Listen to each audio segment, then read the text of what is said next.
एक छोटे से गांव में जो हरे भरे पहाड़ियों और चमकती हुई नदियों से घिरा हुआ था, अली नाम का एक नेकदिल लड़का अपनी दादी के साथ रहता था। वह एक जिज्ञासु और मुस्कुराता हुआ बच्चा था। अली और उसकी दादी एक छोटे से आरामदायक घर में रहते थे।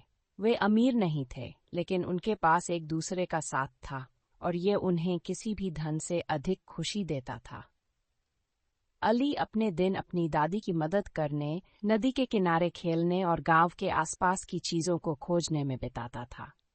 उसे रात को अपनी दादी से जादुई कहानियां सुनना बहुत पसंद था, लेकिन उसे ये नहीं पता था कि उसकी खुद की जिंदगी एक कहानी बनने वाली है। एक दिन सुबह जब अली नदी के किनारे खेल रहा था, उसने रेत में कुछ चमकती हुई चीज देखी। जिज्ञासा से उसने पास जाकर देखा कि एक पुराना धूल से भरा हुआ चिराग था। यह क्या हो सकता है? अली ने खुद से कहा, शायद ये एक टूटा हुआ चिराग है, लेकिन इसे साफ करके देखता हूँ। अली ने चिराग को अपनी बाजू से रगड़ा। अचानक चिराग चमकने लगा और उससे सफेद धुआं बाहर निकलने लगा। वह धुआं धीरे धीरे आकार लेने लगा और अली के सामने एक विशाल, रोशनी से भरा हुआ जिन प्रकट हुआ। शुक्रिया बच्चे कि तुमने मुझे आजाद किया, जिन ने कहा। मैं तुम्हारी एक इच्छा पूरी करूंगा।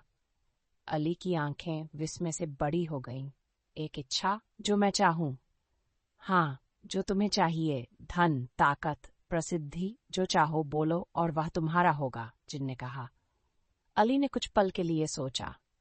वह सोने, गहनों या महल की इच्छा कर सकता था, लेकिन उसने अपनी दादी और गांव वालों की कठिनाइयों को याद किया। कई लोग गरीब थे और भूखे सोते थे। अली ने जिन से कहा, मैं ऐसी चीज चाहता हूं जो सबकी मदद करे और सबके लिए खुशी लाए। जिन ने मुस्कुराते हुए कहा, यह एक नेक इच्छा है, तुम्हारी दया का फल जरूर मिलेगा। जिन ने एक सुनहरी थैली प्रकट की जिसमें छोटे छोटे बीज थे। ये जादुई बीज हैं, उसने समझाया। इन्हें अपने गांव में बो दो और ये ऐसे पेड़ बनेंगे जो फल, सब्जियां और मिठाइयां देंगे। लेकिन याद रखना, असली जादू इन्हें दूसरों के साथ बांटने में है। अली ने धन्यवाद देते हुए थैली ली और कहा, मैं इन्हें समझदारी से इस्तेमाल करूंगा। फिर अली अपनी दादी के पास दौड़ता हुआ गया और सब कुछ बताया।